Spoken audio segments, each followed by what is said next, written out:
Tema del que hace algunos años se viene hablando, ¿no? ¿Es una decisión, una definición, una necesidad? ¿Qué es?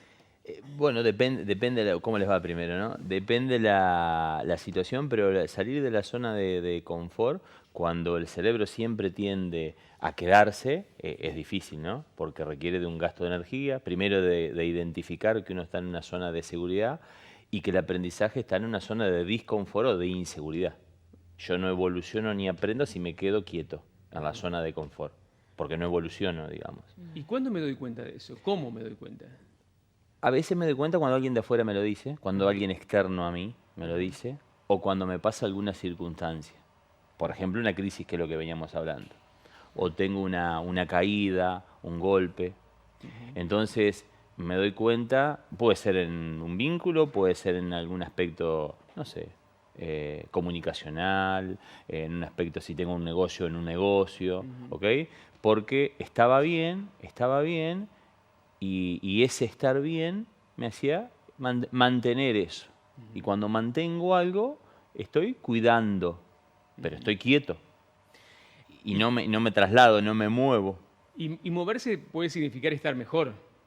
Moverse siempre es necesario porque somos seres emocionales que nos justificamos racionalmente y el movimiento tiene que ver con emoción, Ujú, con gestionar la emoción. Fíjate de que yo puedo tener un conocimiento sobre algo, tengo un saber, pero ujú, una cosa es un saber y otra cosa es un hacer.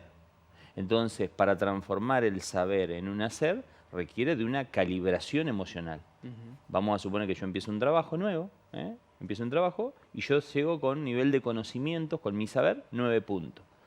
Pero cuando voy a la situación, al contexto emocional y estoy frente al cliente, por ejemplo, y yo sabía de antemano, el contexto emocional que me representa el atender al cliente me requiere de un saber hacer. Ujú. Y eso requiere de un movimiento, de una emoción, porque tengo que aprender, además de poner el conocimiento en acción, tengo que saber mirarte, responder una objeción tuya, alguna queja tuya, y ese saber hacer requiere un dominio emocional.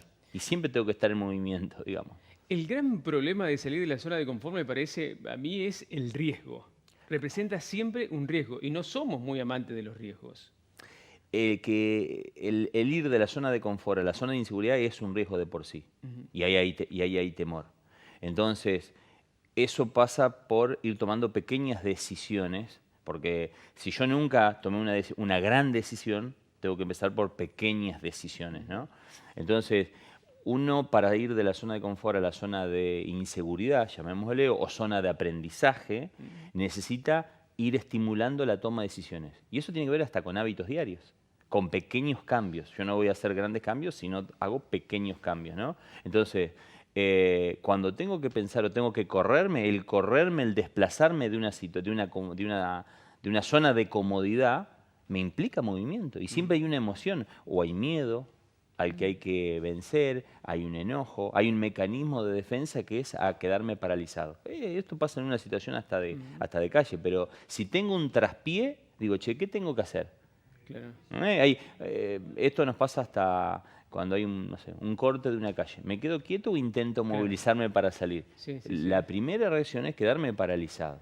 Y ahí, si puedo, tengo que empezarme a mover y eso requiere de hablar con alguien, de pedir permiso, Ujú, de pedir una oportunidad, de reflexionar, y eso es desgaste mental, claro. lo que al cerebro no le gusta. Por eso es incómodo salir de esa zona de confort hacia la zona de inseguridad, Y, porque es de- explorarse a uno mismo, y eso es claro. lo que lo obviamos. Y el tamaño del riesgo que uno corre es siempre proporcional al tamaño de la recompensa que puede obtener. No ¿No? necesariamente, no necesariamente. A veces corremos riesgo, mucho riesgo por muy poco, Ujú, pero ahí es porque somos poco pensantes. Una frase, pero ¿valía la pena semejante riesgo o esfuerzo para tan poco? ¿Esa frase hace sentido o suena? Bueno, entonces, cuando yo tomo un riesgo sin una reflexión, es decir, sin utilizar la parte más pensante de nuestro cerebro, que es la corteza, ujú, tomo un riesgo de manera impulsiva ujú. y no le pongo conciencia, digamos. Había hace unos años un lema, un eslogan de la Lotería de Entre Ríos que decía, el que no arriesga no gana. Exacto. ¿Es así o no? Sí, esa frase sí la coincido, pero vos me preguntaste por tamaño de Sí, sí, riesgo, sí, si sí. el riesgo era proporcional.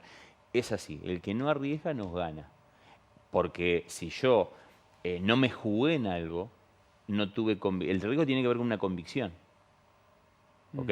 Yo tomo riesgo porque estoy convencido o intuyo, vos me preguntaste hace unos encuentros por la intuición, Si no estoy convencido, ¿no tomo el riesgo mejor?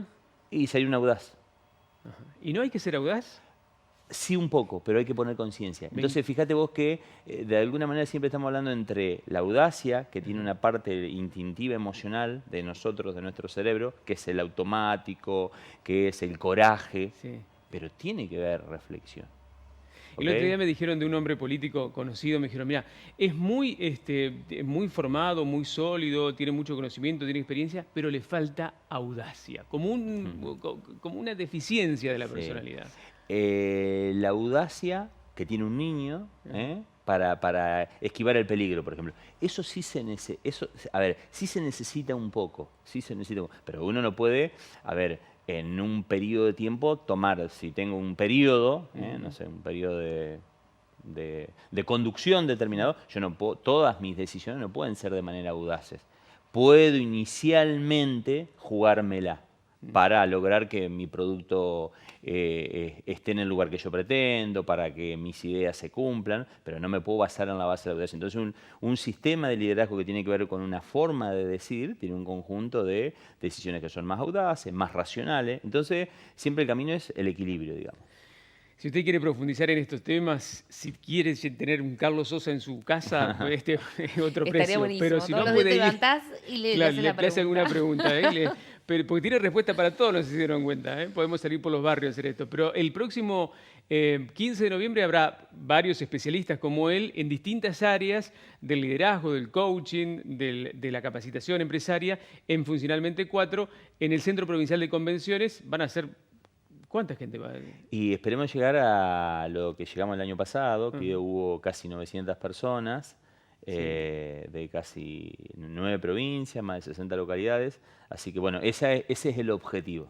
Qué lindo. Así que estamos siendo audaces con el número, también hablando de Muy audacia, bien, y digamos, con ¿no? convicción. Y con convicción. Estamos en un número cercano. Bueno, ¿Ok? Así entonces va a que ser. si Dios quiere, Y- vamos a intentar llegar. Y toda la información y las entradas las pueden encontrar en sosayasociados.com, donde está también la lista de los disertantes que estamos promocionando permanentemente aquí, entre los que se destaca, por ejemplo, el doctor Bernardo de Estamateas. ¿La semana que viene vas a venir? Sí, por supuesto. Después La se semana me que viene quedaron estoy acá. algunas otras Vengo preguntas para cumpliendo. hacer. Sí, Gracias. Muchas Nos vamos a Rixi Paraná.